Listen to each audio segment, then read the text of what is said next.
A Short History of the Phonograph to 1920.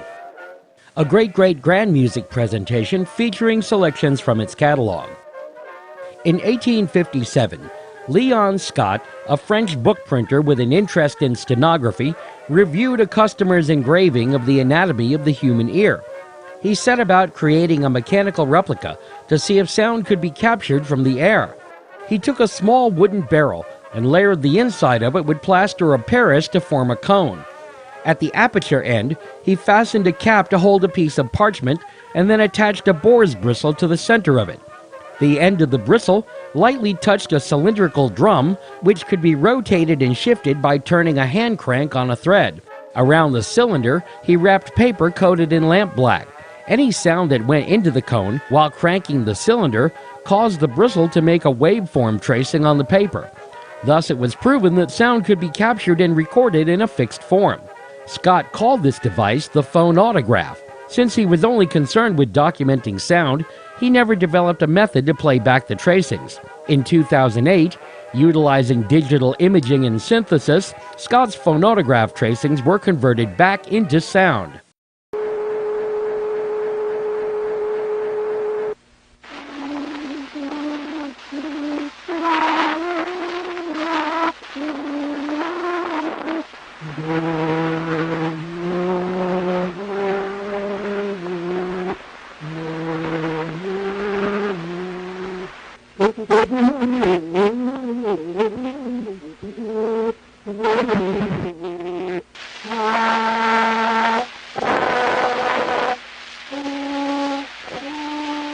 Next, in 1877, Thomas Edison took a grooved metal cylinder, wrapped a sheet of tinfoil around it, and used a steel needle attached to a small horn to inscribe a sound wave into the tinfoil and successfully play it back.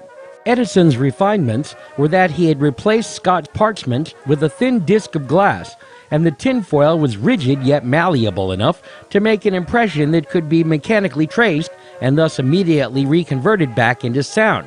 But he never considered this phonograph to be anything more than a toy, or at the very most, a dictating machine. He sold the patent and commenced to work on what eventually would be the light bulb, and didn't devote any time to further developments on it for another 9 years. Mary had a little lamb, its fleece was white as snow, and everywhere that Mary went, the lamb was sure to go. Next, a team led by Alexander Graham Bell, inventor of the telephone, refined Edison's phonograph and determined that wax was the best medium for capturing sound, and that in order to preserve the wax for repeated playings, they developed Edison's two types of needle assemblies, one with a chisel point for recording, the other with a rounded point for playback. To make the mechanical waveform audible, a reproducer or a sound box was needed. The needle, usually made of steel but occasionally bamboo, sapphire, or cactus, vibrated an armature attached to a disc of thin mica, glass, or celluloid. This would transmit sound at first through a rubber tube, in the same manner as a stethoscope. Later, tubes were replaced with a primitive small horn, and then much later, larger and more decorative horns. However, the technical successes of the various companies supporting Bell's group did not translate to commercial success, so that by 1888, some of the technology had been inherited by a fledgling dealership founded in Washington, D.C., known as the Columbia Phonograph Company. The remainder eventually went back under Edison's control, having re-entered into direct competition. Many of the first cylinder phonographs had electric motors run from an Edison wet storage battery, which was heavy and could splash sulfuric acid onto the careless. Thus, they were impractical for home use. From 1895 onwards, spring-driven machines were introduced, making them more portable and eventually affordable for the home. By 1889, there were coin slot machines and listening parlors. Customers could go into a parlor or arcade, insert a nickel, and listen to their selection over ear tubes. By the end of the 1890s, the process became sophisticated enough to where patrons could make requests to attendants who would load the cylinders. Listening parlors had become glamorous and prestigious affairs. Fine song, as sung by the brilliant quartet for the Columbia Phonograph Company of Washington, D.C. Oh,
want a little hoochie-coochie dancing girl.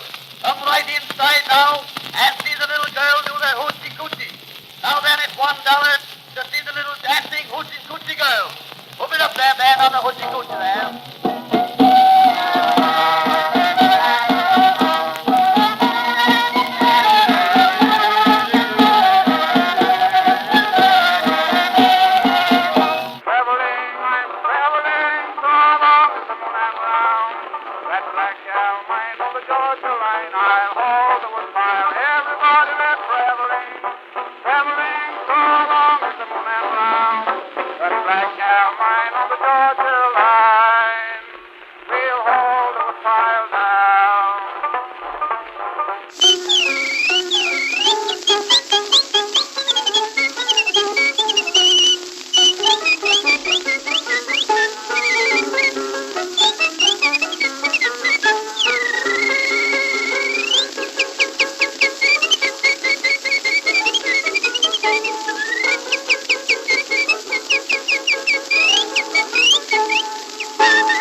At the beginning of the 1890s, it was difficult for cylinder makers to keep up with demand if a song became popular. Edison and Columbia had to have their artists record practically each and every cylinder, sometimes singing and playing the same song for up to 50 times a day. If the stock of a popular song sold out, they would have to hire the artist to come back in every couple of years to sing another round. Duplication was possible only by ganging machines per each take, a maximum of 10 at a time. By 1895, dubbing and pantograph copying reduced the labor of the artists, but sound quality was still variable. It wasn't until 1902 that Edison developed a heat molding process for duplication. One of the most unique things about the cylinder players is that they encouraged people to buy blanks and make their own recordings. Thus, any contemporary cylinder collection will have alongside its professional recordings those of baby cries, piano recitals, dirty jokes, and other homemade ephemera. Home recording on cylinders inspired one of the most iconic works of art that still resonates to this day. A British painter, Francis Barrard, had a brother who passed away and left him his possessions. Among them were a phonograph, homemade cylinders, and a Jack Russell Terrier named Nipper. When Barrard played a cylinder of his late brother speaking, Nipper stared into the horn looking for him. Barrard immortalized the moment in a painting he titled His Master's Voice. He then altered the painting, replacing the machine with a gramophone, in order to sell it to the gramophone company, who adopted it as a trademark, also securing the rights for its American sister company, Victor. I am the Edison phonograph, created by the great wizard of the New World to delight those who would have melody or be amused. No matter what may be your mood, I am always ready to entertain you. Down the road I saw a horse with a broken leg. Now why don't you kill it? People generally kill a horse with a broken leg. Well, I sworn round here we generally kill a horse with a shotgun. Nothing like that in our family, nothing like that on our family tree. Oh me, oh my, we had everything from soup to pie. Nothing like that in the old homestead, nothing like that are we ever fed. Oh baby, when he has a fit, to find some medicine Papa tries, and loud for Barry cries. Is then his heartless wife replies, to go to hell and hunt for it.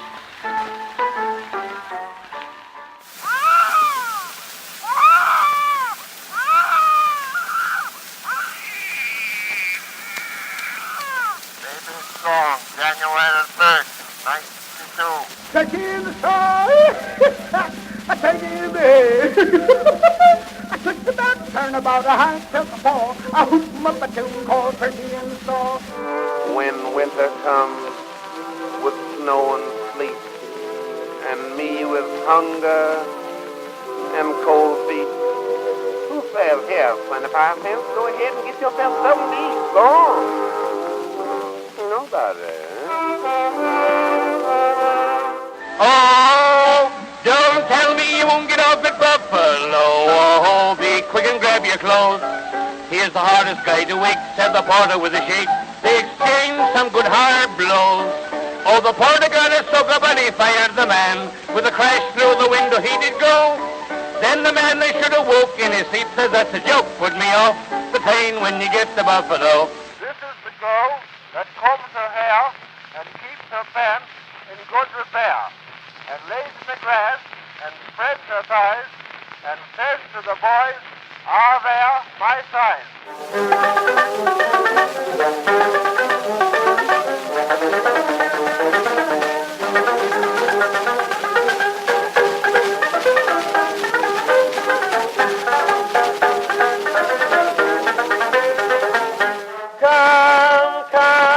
Come and make eyes with me under the Anheuser bush. Come, drink some Budweiser with me under the Anheuser bush. Hear the old German band. Just let me hold your hand, yeah. Do, come and have a stein or two under the Anheuser bush. Meanwhile, while all the refinements to the cylinder were going on, in 1887 a German immigrant by the name of Emil Berliner had devised a completely different method to achieve the same result. Berliner's innovation was to take a flat, round disc of wax-coated zinc, put it on a lathe with a steel needle on a track, and inscribe a trace running in concentric circles. Then he dipped the disc in an acid bath, etching a groove into the exposed zinc. He was then able to electroplate the disc, give it a nickel backing for durability, and create stampers. These stampers could then be heated to create an impression into a flat disc of hard rubber. Berliner's method could produce a greater number of records quicker and more cheaply than cylinders, but because of patent bureaucracy, Berliner couldn't sell his records in America for another 7 years. And a bigger problem was that the gramophone that Berliner created to play the records could only be hand-cranked, resulting in too variable a speed and too much work to be enjoyable for the average listener. In 1895, Berliner partnered with a machinist named Eldridge Johnson. Johnson created a spring motor for the gramophone and made refinements to the reproducer. Meanwhile, Berliner developed a shellac compound which enabled molding records on a press. All these developments vastly improved the sound quality and encouraged the gramophone's growing popularity. But just as the flat disc was gaining ground, Berliner discovered that his lead salesman had secretly created a cheaper and more durable player called the Zonophone. In the resulting legal warfare, Zonophone partnered with Columbia, persuading the courts to issue an injunction against Berliner. Frustrated and exasperated from both this and many prior problems with American businessmen and bureaucracy, Berliner closed up shop and moved to Canada and restarted his business there. He transferred his patents to Eldridge Johnson, who continued the legal battle. Winning in 1901, Johnson celebrated by changing his company's name to the Victor Talking Machine Company. If the wind had only blown the other way, I might have been a single girl today. And I plumb forgot that marriage would include a baby carriage. If the wind had only blown the other way. When I was a boy, I always was a laughing, but at the wrong time. There was always something that would make me laugh. I could laugh most any time. So I laughed when Father hit his thumb with a hammer. He did a song and dance and commenced the effort, and I laughed. But I laughed at the wrong time. Underneath the silvery moon I'm waiting. Oh, Phoebe, my Phoebe, don't you know the bobolink's amazing? Time that we were mating too. All around the cage it is a humming. Oh, Phoebe, my Phoebe, seems as though they're waiting for your coming. Just like me, they long for you.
For over a decade, cylinders and flat discs competed aggressively with each other in the marketplace. Then, in 1908, Columbia introduced a two-sided disc, where single-sided was the previous standard. Also, records were far more convenient to store than cylinders, taking up less space, and shellac, though still fragile, was far less prone to breakage than the brittle wax cylinders. Thus, by 1910, records overcame cylinders to become the popular medium. All this time, records were made using a mechanical acoustical process with a very limited frequency range and a characteristically tinny sound. That would change in 1925 with the introduction of an electrical system utilizing a microphone and amplifier, drawing the acoustic recording era to a swift close.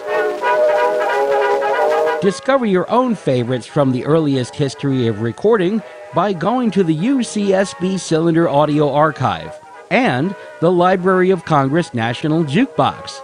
To research recording dates and catalogs, go to the 78 RPM Discographical Project.